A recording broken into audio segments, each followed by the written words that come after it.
Constructing your life is about much more than just building a bank account. Each week, join real estate entrepreneur and mindset coach Austin Linney as he interviews guests who are constructing their dream lives and impacting the world around them on a daily basis.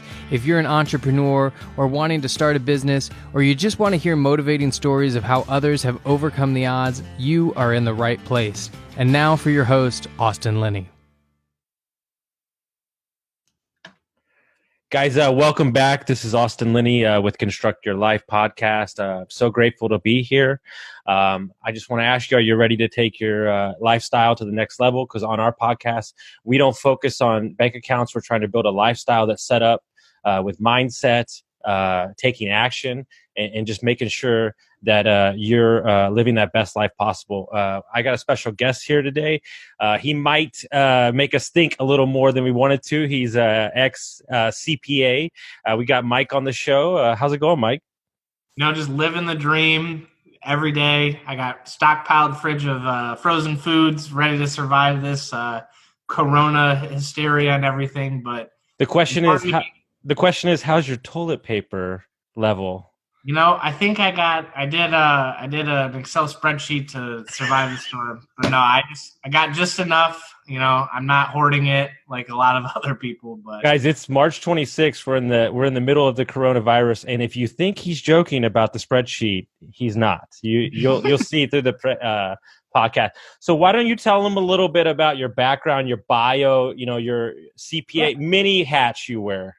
Yeah. So all starting back to high school, 2009 in Michigan, Metro Detroit.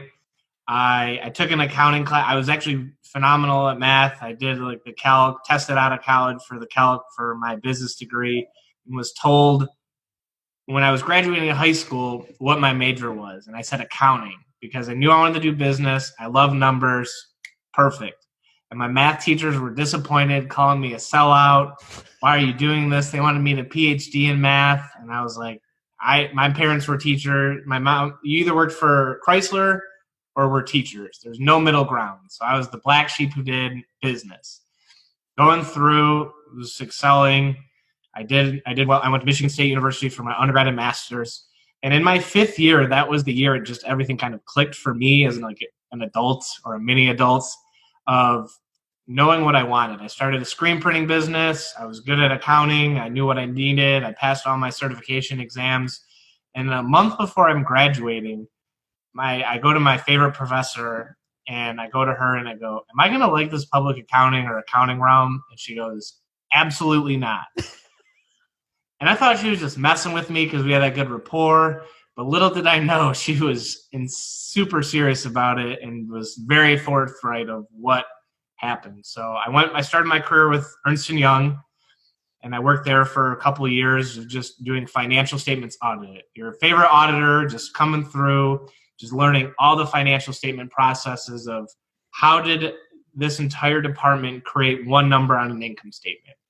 So testing it, asking questions, interviewing a ton of people in the accounting department to make sure these are not like little companies. These are, you know, very large automotive suppliers, education companies.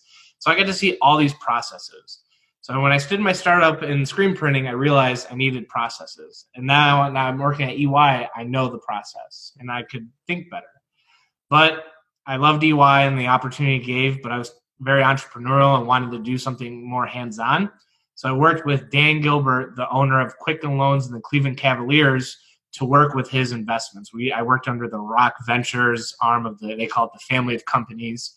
And so essentially what would happen is these startups in Detroit didn't have enough money to have their own accounting department or were just getting off, whether it was day one or year three. They needed as much help hands on deck. So I would come in and be their accounting department, biz dev, whatever they needed to succeed. So I'd work on tech companies. I helped launch an esports organization called 100 Thieves. That was my favorite project. They're still kicking it today and dominating the esports world. I did a media production company called Woodward Original. So even though I had the accounting background, I'm learning all these different business sectors. But more importantly, I was seeing what Dan Gilbert was doing with real estate. And this was in the teeth of the '08 recession, right? When you No, it was a little bit after. So a little bit after. probably 13 and or But he was invested heavily in oh yeah, Detroit when this was going on, right?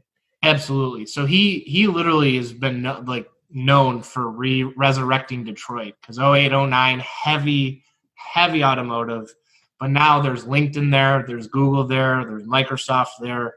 Do they have the hugest presence? No, but Dan has been laying the groundwork of all of these things to resurrect Detroit, to make it not just an automotive, but a tech hub as well. So seeing what he was doing on the real estate side just inspired me. I picked up the Purple book. I think every real estate investor does. And I was like, game changer. So in 2016, I bought my first single family property. 2017, I saved enough income to buy another one. I was self-managing it. And in 2018, I think the paradigm shifted in all aspects of my life of what could I do to scale it? Real estate, I have to wait an entire year of my income to buy another property, and then I get another job. So how do I think of this scale? I'm working with these businesses. I'm like, I teach everyone how to scale and do things better, faster, and cheaper. How do I do that for myself? So I met with a mentor on Bigger Pockets, and he introduced me. I went to his conference, the Midwest Real Estate Summit, and changed my life because I thought of, oh my God, why buy one when I could buy 20, 40, 60, 80, 100 at a time in apartments? And I was like, how is this even possible? And so the summit taught a lot of teachings on it, and that's where I just changed my paradigm when it came to investing. More importantly, in 2018, I had the realization if I work all the time and I eat at my desk, I don't work out, I don't exercise, that I was driving home from work and my chest was hurting at 23 years old. Mm-hmm. I was like, and I know Gary Vee has a famous video of "You're gonna die," and that was my "you're gonna die" moment. If I don't take care of myself now, I'm gonna die. I'm not gonna be able to see my family in the future. So just 2018 was a weird year on paradigm. Now in 2019, I dedicated myself to multifamily. I joined the RAND Partners, which is the Jake Stenziano and Gino Barbaro, hosts of Wheelbarrow Profits, and joined their investing arm with RAND Partners called the RAND Family. And from there, it's just been growing. I manage 1,650 units throughout the Southeast in Tennessee, Louisville, and Lexington. Mm-hmm. And I got rid of Fat Mike in 2018. Well, let's just, because the beautiful people that will be listening to this and can't see how sleek and svelte you are right now. Where were you at? Where were you at when you were sitting in that car and you were holding your chest at 23 years old? How heavy were you? The fattest I weighed myself, because we all know there's a point where you stop. Yeah. 255, and I'm 6 foot. Okay. And so now gained a little bit of weight since then due to the frozen pizzas I got in my fridge for Corona. Probably like 190, and my slimmest was 185. So I'm around that 185, 190. So almost 60 pounds. And how long a time? 17 months. 17 months. And when you're sitting in your car and that video, you're thinking, I'm 23. This is ridiculous that I'm overweight. And yes, I'm crushing it at work, but my work-life balance is not great. What was, you think, the defining moment, the switch? What were you telling yourself every day to start that routine that was so different than from what you were doing? So I was leaving work the next day, and I saw the gym at our office, which is a huge plus. And I saw a basketball court, and it was empty. And I know every gym that I've ever seen, the basketball courts are flooded, 20, 30, 40 people, and you're like, I'm never going to play. And I was never a basketball player. I played baseball, but I just running up and down the court. I was like, all right, this is the moment. So the next morning, signed up for a gym membership and just started playing basketball. And every day, health-wise, I was like, don't be Fat Mike. I told myself every single day, what would Fat Mike eat this? And I read Atomic Habits, and it's just, that book helped me realize after the fact what I was doing was compartmentalizing that bad behavior with a different person. Mm-hmm. And everyone has that Fat Mike moment every once in a while. Sure. As long as you 9 out of 10 times you push them to the side and have healthy Mike. So healthy Mike, just keep going. So I just progressively got better at basketball. Then I added weightlifting to it.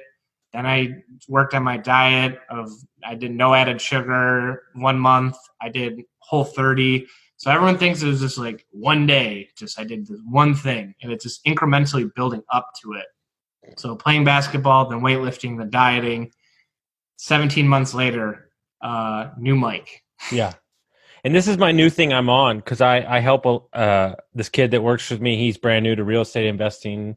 A couple people I help. This is my new thing. When you're starting out, weight loss, real estate, and anything that you're doing, small, obtainable goals to create the momentum is the way to go. Because if, the quote, how do you eat an elephant? One bite at a time.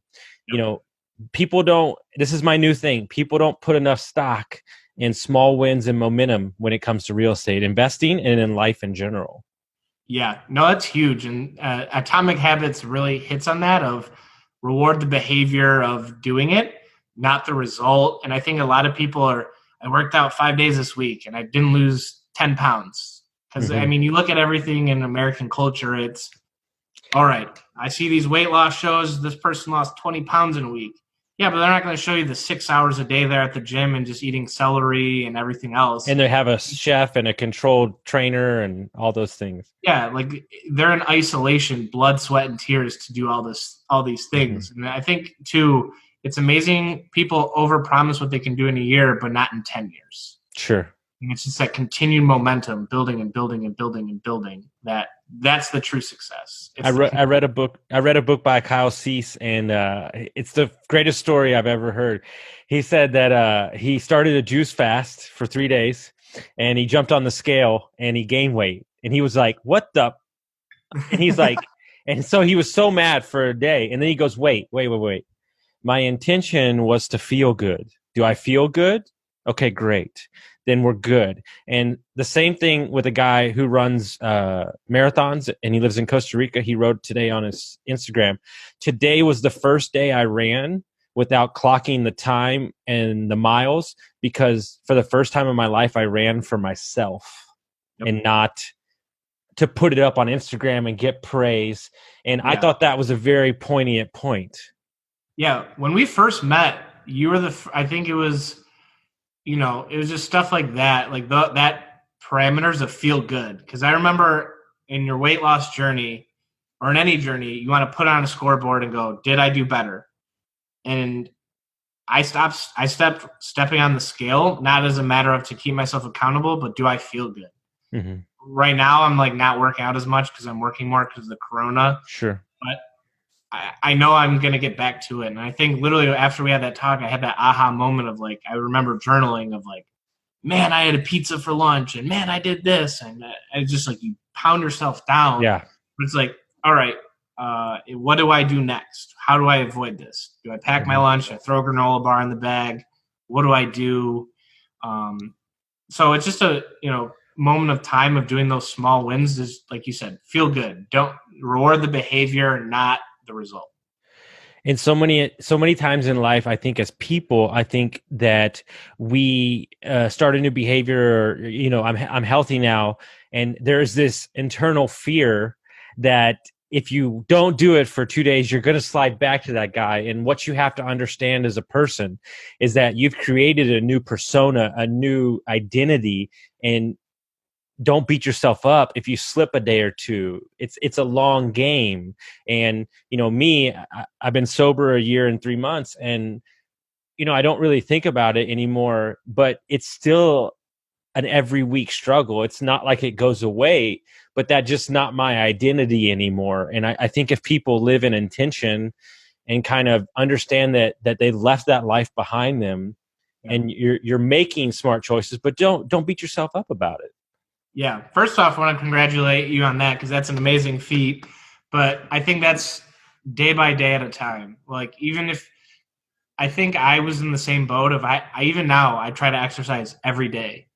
But I used to be like, all right, when I was training for the marathon, it was like if I didn't run or I didn't exercise, I would let it slide.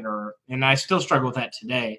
So that's why I have to, even if it's like going for a 20-minute walk or a half-mile run or whatever, push-ups, whatever, I'm deeming that as exercise because it's the action. And so I try not to, the Jocko Willink of, you can give a break tomorrow, not today. Sure. You know, you're cuddled up in bed or like, I'm just going to hit snooze, relax, I'm going to miss my workout. And then you're going to be like, all right, now, you know, the intention of, well, I slept in, now I can eat pizza, now I can do this. And it just sets the rabbit hole of just disaster. So 100%. And guys, in the time we're in right now, I think Jocko's who you need to be listening to every day, all day. No, yeah. He actually Sunday morning or Sunday night, he had like a video, and then he's like, plan out your whole week. What do you do? And I was like, oh, I'm going to do that. And I just dude, plan my week. So he's the only guy that scares me. Like he actually like scares me. And like when I was training the other day and I did the first long miles, bike, run, swim, I literally listened to him telling the story about how the friendly fire, and like he's just like in your head and it doesn't allow you to take off the focus. Yeah, David Goggins, I think I listened to, he's the first Audible book I ever had, and following him and his story has been surreal. And now I don't listen to headphones when I run or exercise. Well, I should say run, because when I was training, because if the mic or the headset died, then you're out of your rhythm, and it just resonated with me. So when people are going, hey, when you're training, when you're running 20 miles, 4 hours long, what are you listening to? And I'm just like, nothing. Just the demons in my head of like, Fat Mike, I'm coming, like Fat Mike, squashing that. I just remembered like all the people who were like, even Fat Mike ran a half marathon, and that was my biggest motivator to run the marathon, was because Fat Mike ran a half marathon. Fit Mike ran a half marathon. What feat has Fat Mike hasn't done? It was the marathon. Sure. That's why I picked it, and I was just like, I'm all in on this.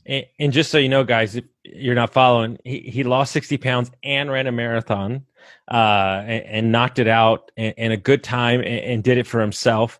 And, you know, for me, the other day, I did the distance of the half Ironman, and I felt like, you know, my right leg stopped working like 9 miles into the 13-mile run.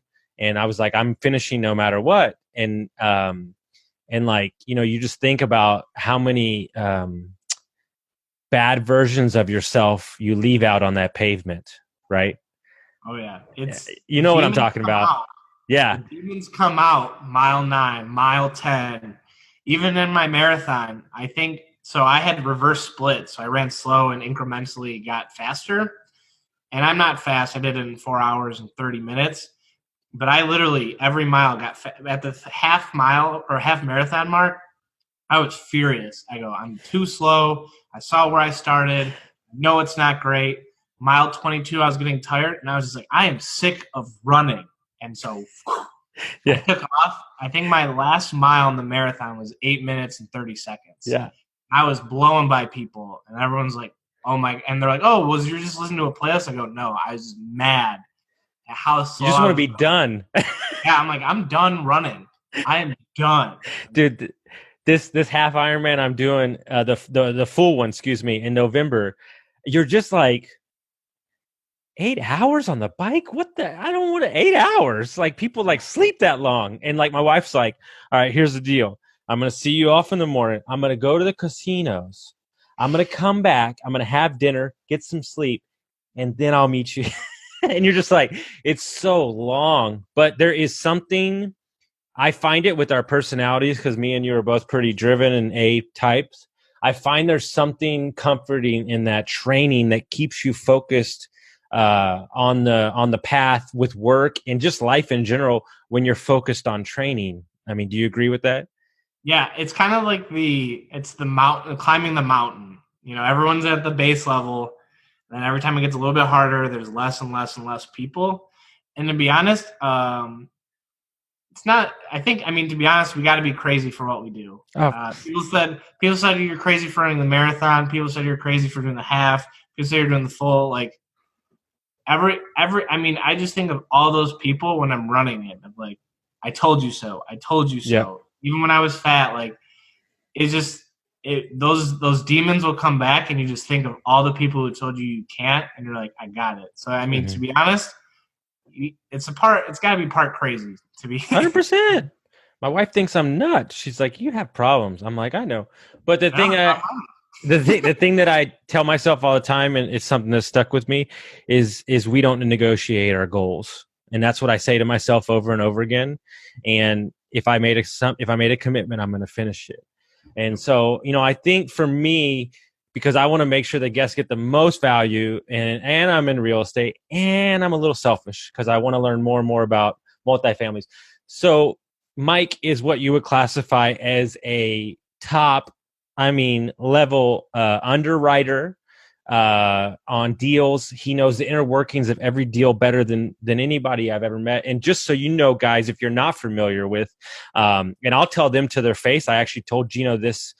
Gino and Jake was the first podcast I listened to on Bigger Pockets ever. And I was in the restaurant business. So they actually were the reason I decided to get out of the restaurant business, not own a restaurant, was because of Gino. And he goes, good. He told me in Nashville, good, I saved you millions of dollars. And but guys, if you're looking to get into real estate, and you're looking in real estate in general, this group of people, because I've been to their events, there's no better group of people as far as teaching, culture. They're just amazing people. So why don't you kind of walk us through the Jake and Gino family, what you do for them, and kind of walk us through deals, what you're doing on a daily basis for real estate investors. Yeah, so what we do is, we got the Rand family of companies. So we got the Jake and Gino, which is more of the education for people who want to be active investors. The Rand Partners piece, we're helping people invest passively. So we're just giving opportunities, looking at multifamily assets in the southeast of 100 or more.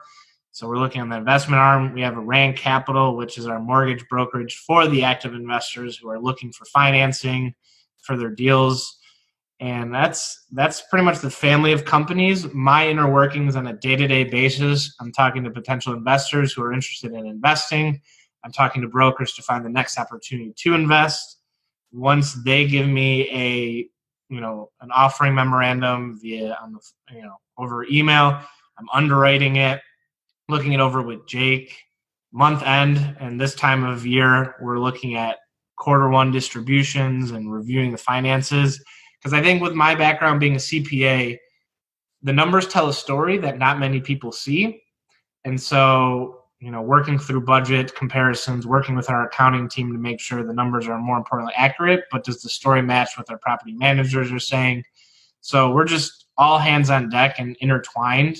That's why we're like the family of companies, because we realize a Jake and Gino student might want to invest actively, or they need financing.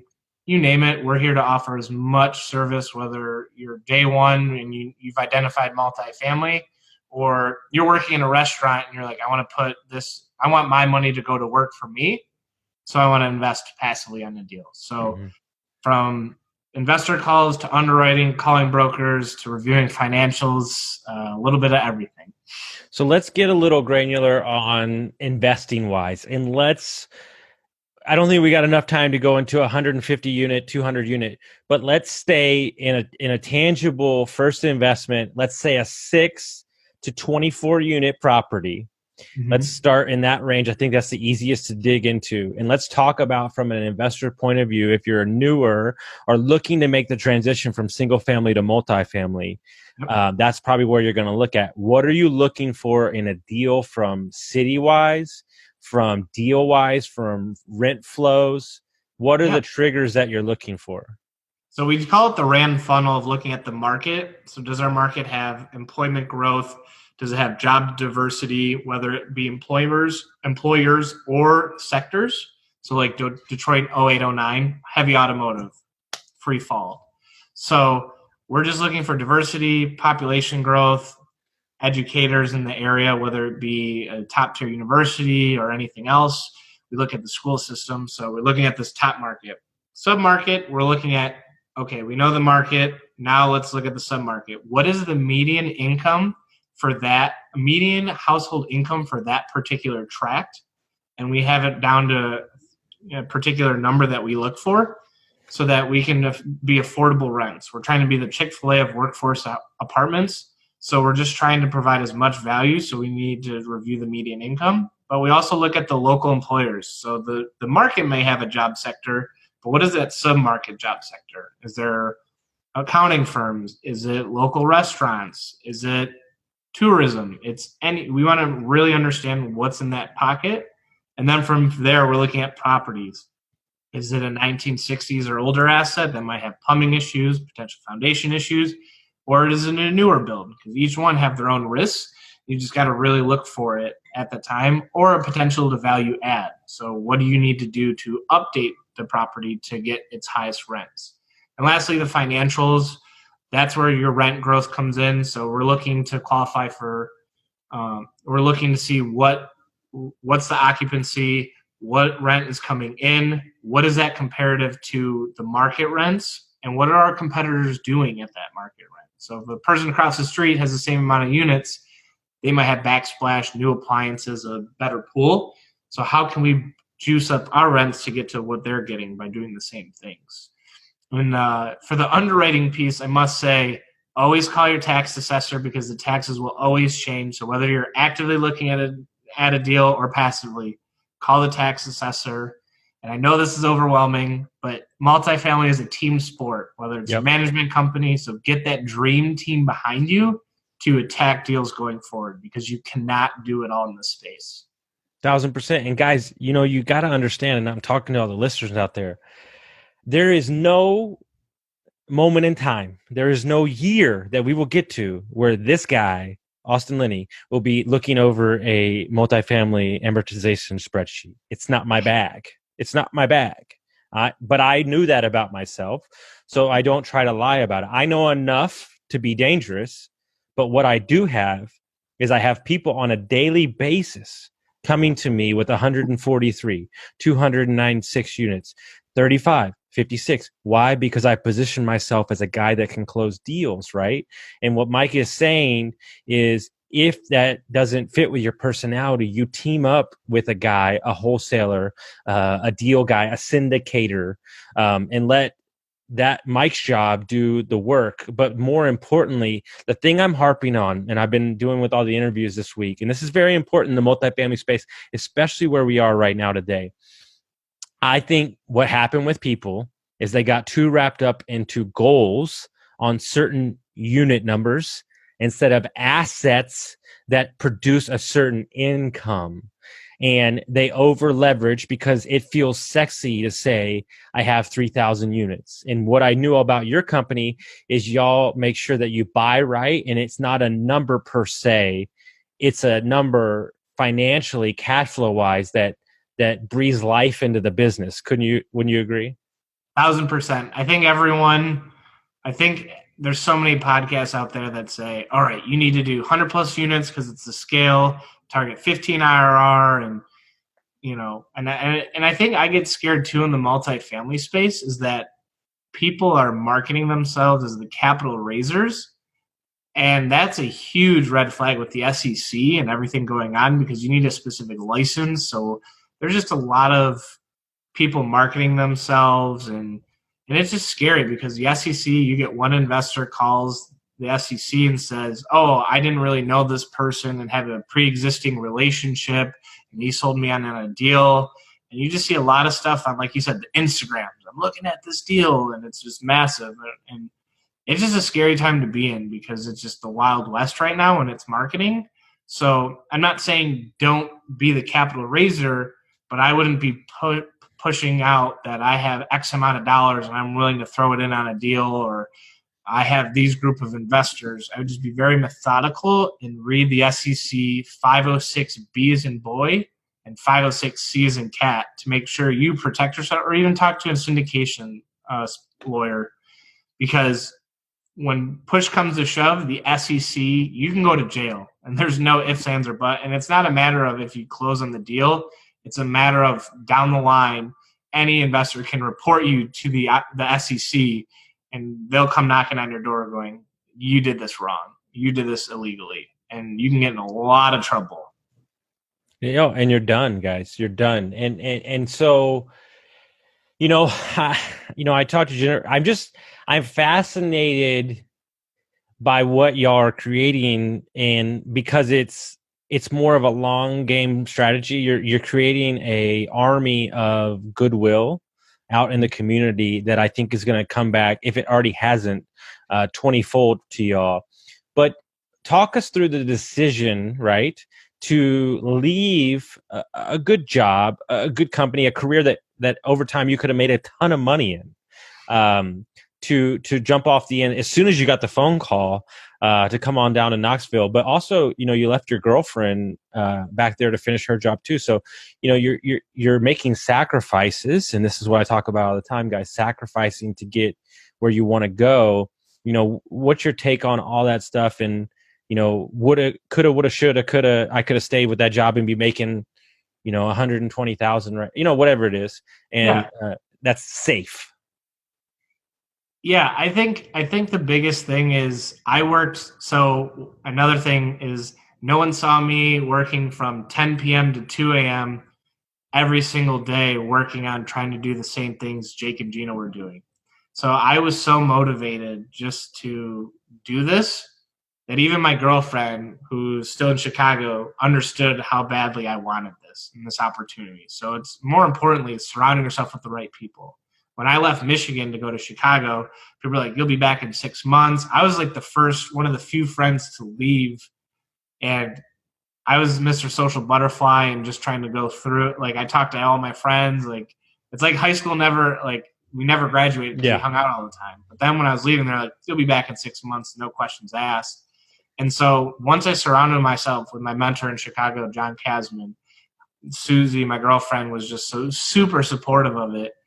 She knew how much this meant, and so she understood what this meant for us. And it just, for me, it's not a matter of being safe, it's about being happy. Yeah. I think a lot of people get wrapped up in, if I make X amount, I'm happy. If I make this, if I drive that, which is great. I mean, I'll take a 2009 Ford Fusion every day of the week to drive, get me to A to B. But it's doing what I love every day, because I've been in those days where I didn't love what I did, and it was work. Yeah. I've been calling all of our investors, just getting to know them and giving them clarity on what's going on with the properties. And I've been loving every minute of it. And even, I'll work 12, 14-hour days, 6 days a week, 7 days a week. And I tell myself I'm working less because I'm doing what I love. I don't have to work 14 hours and then another 6. I'm like just doing what I love every day, 7 days a week. Mm-hmm. Getting to my job is to talk to cool people like Austin and the listeners every single day. So that work, to me, it's not. So that's why when people say the work-life balance, that just means you're not doing what you love. Amen. And I think now more than ever, I talked to a high performance coach yesterday. Now more than ever is the opportunity in creating the space allowed to pursue those avenues that maybe you had put off for so long, and to understand that moving out the other side of this, the world will be different, and it just is the thing. And so this is the opportunity to seize those times to really, I think Tony Robbins talks about how he doesn't see life and work as separate. It's just one and the same. And, we were in Costa Rica in August, me and my wife, and we were looking at property. And I'm not joking, we were looking at property, to buy a hotel. And somebody text me, and they're like, "Hey bro, enjoy your vacation." And I was like, "Hey bro, shut up." I was like, "This is what I love doing. We were so happy right now." He's like, I'm like, I don't and so I never think that, "Hey, Austin, go sit on the beach for 4 days." I'd be like, "Oh God, kill me now." Because I truly enjoy the hunt, right? For the next Airbnb property, for the next wholesale, for the next multifamily. Myself, I have, 3 single families. I'm looking to get into the multifamily. We put an offer in on 143 units the other day, and so on and so on. So, talk about the mentality that I just had a podcast with Evan yesterday, and, spending that weekend with him and being around all your multifamily investors changed the way I think about investing. Talk about the mindset mentality to take down 140, 200, 300 unit property, when I'm going to let you know a little secret. You probably don't have $18 million sitting in your bank. I definitely don't, or else I would be in Costa Rica buying all those houses, just kicking back on the beach. Exactly. So what is the mental shift to go from single family to put an offer in on something like that? The guy the guy that we toured that day, they only had 300 units and they closed on 1,289 units, right? So like, talk about what you think needs to take place to flip the switch like that. Yeah, it's all how can I. So Jake and Gino started with a 23 unit, and they did everything. And then they expanded, and now we were putting in an offer on a 300 plus unit outside of Nashville that was in the 40 to 50 million dollar range. So it takes time, and by no means do I think you need to first at bat go all in on a deal. I personally just dream big, but scale small, start small, and just build up to it. It takes time. I mean, like I said, in 2013, Jake and Gino started. And they started with, it took them a year and a half before that to get the deal. So 0 to 1 is much harder, and they started with 23. 2020, we're at 1,600 plus units and over 100 million assets under management. Mm-hmm. Our BHAG, big hairy audacious goal, is 10,000 units. Mm-hmm. So it just incrementally scaled. So and it's just how can I do this? For me, when I was starting, how can I convince? The mindset was convince an investor to invest with me. And it was a terrible mindset. It's how do I add value to an investor? How do I add value to the property? How do I do it? I think that's the biggest thing I took away from Kiyosaki's book is how can I, not I can't. Because once you say I can't, then you can't do a deal. You just shut it off. And that's why I think a lot of people are big on in 10 minutes, check out a deal and that's it. And then I'm like, no, you got to underwrite the whole thing, A to Z, the whole process, because then your brain going, what happens if I got this interest rate or the rents were this or this or this? And then you get creative with these deals and understand it. So just it's how can I add value? How can I better myself? How can I educate myself more, whether it's finding deals, underwriting, talking to investors? It's how can I add value in each of those aspects? Amen. And I think when you'd be surprised when you create a creative mindset around deals, how those more deals flow to you. And, a big wholesaler, really good friend of mine out of Arizona is a flipper and wholesaler, broker. He says that he walks into every meeting he has with a client, a seller, anything as an investor first, because that is the most amount of options on the table to think creatively wise. That's not a word. And then, but then he goes switching to an agent if that's the option available. And I thought that was a very poignant point to allow yourself the most option, and see, these are the things that I think somebody mentioned the other day, multifamily space moving forwards where we are in the economy. I think, owner financing is going to be a huge ticket in the next, year to 5 years. Don't you agree? Yeah, I think when you get creative, you'll never know, that possibilities are endless instead of, I have to buy it through a broker or this. You'll never know. All the deals that don't come to market are now your opportunity. And you see so many, that's why on Bigger Pockets, you just see all these deals are like, how did you get this deal 0% down or 0 down? You ask the seller. That's all it is. You just ask. Yeah. Okay. You just need, I want X, I'll give you Y, and then here are the keys on Z. So and I think there's a great book called Fierce Conversations. And I think if you have those fierce conversations and you're open to maybe putting a question on the table that you think they're going to shoot down, don't pretend to play the role of you think you know what the investor needs. You have to see the friction and then pull it apart. What is the saying that Jake uses all the time about the grass? And what is it? If it doesn't cash grow, or if it doesn't cash flow, we'll let the grass grow. And understand that what we're talking about in this podcast, one of the things I really want to drill home, and Mike is showing that right now, you have to have an abundant mentality. You can't live in scarcity. And if the deal doesn't work, then go, it wasn't meant to be. And in 6 months, I mean, can you just shed light on that? I would imagine that a couple times you've walked away from a deal and then it's came back to you later on, right? All the deals always come back. So that's why as an investor, you never delete it from your inbox because it always circles back. I think one deal in Lexington, I've seen it get posted 4 different times, and it's a deal we just, based on the location on that funnel, will never touch. But you always have those criteria in which you don't touch. And I think to piggyback off your fierce conversations, Chris Voss wrote a book, Never Split the Difference, and Jake and Gino actually had him on our coaches huddle. And the biggest thing when you're asking for something is just do an accusation audit of, Austin, look, I know you would think I'm going to be a greedy pig for trying to take this house from you with no cash down.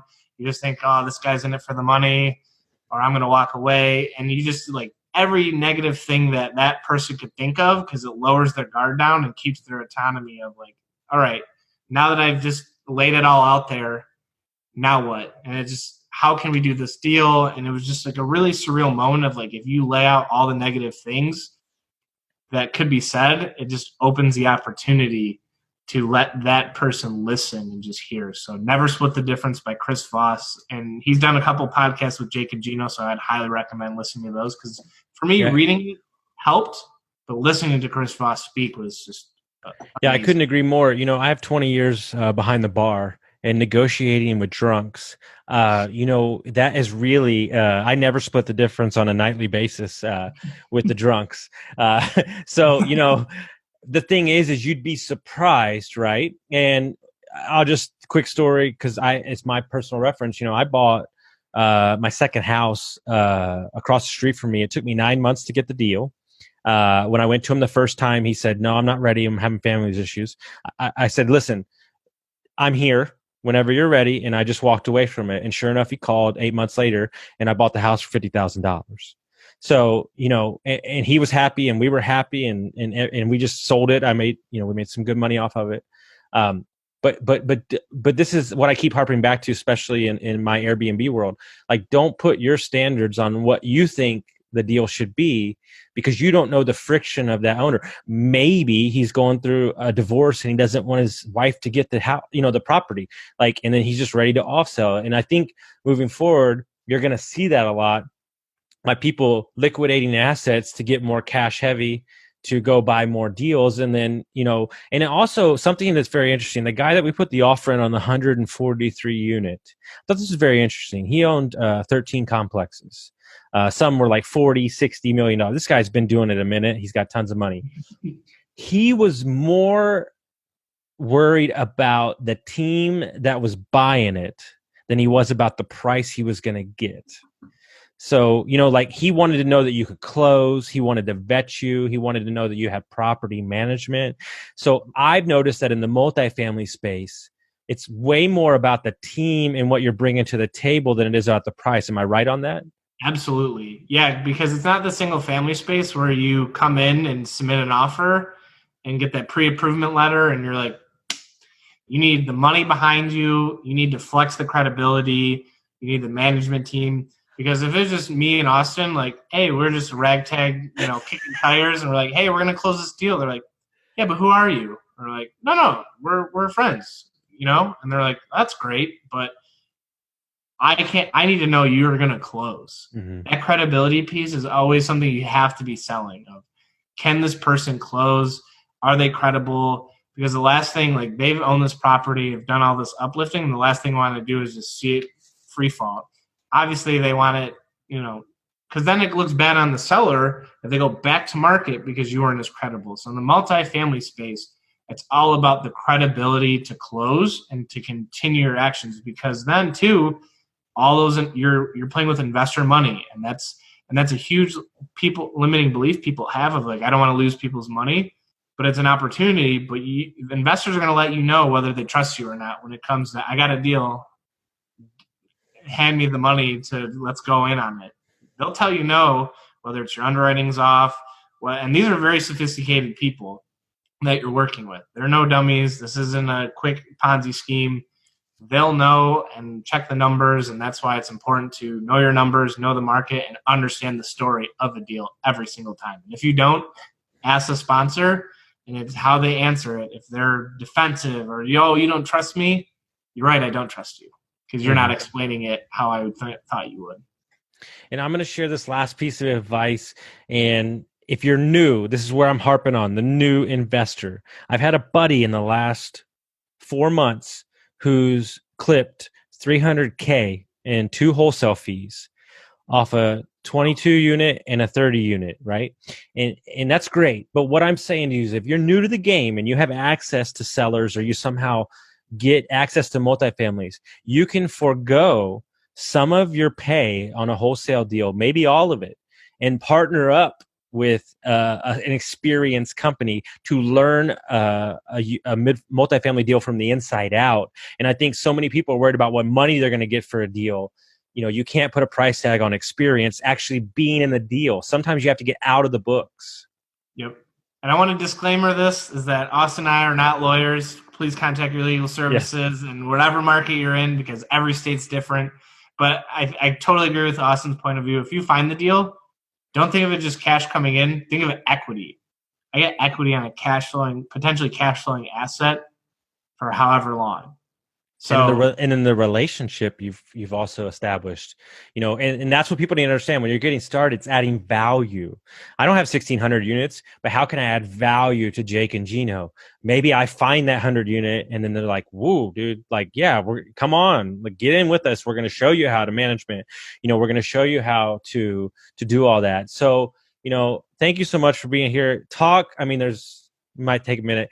All the ways that they can get a hold of you, they can check out your content, your community. I know you have a podcast, training, so many things. Yeah. So email MikeT@randcre.com. We recently changed our email so that I don't have to spell out my entire name. So MikeT@randcre.com.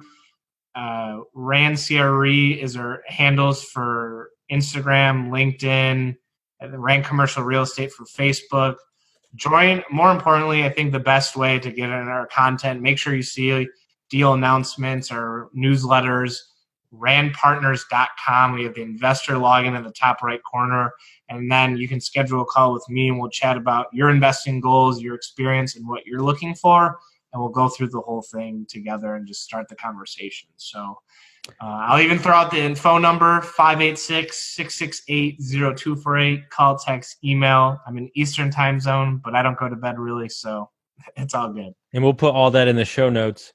That's how I tell my producer, yeah, go to work. But what I want to tell you guys is if you get a chance, you know, find out where they're having an event, Atlanta, on the West Coast, whatever, go to this event. Trust me, there'll be students in there with you that started with nothing and now have 200, 100 units, 300 units. And so those are tangible people that you can gravitate towards to walk you through scaling up your investing business. I just want to thank y'all so much for listening, guys. If you liked what you hear, rate us and review us and share to your friends. And y'all have a great day. Thank you so much. Thanks, Mike. Thank you, Austin. Have a great day, everyone.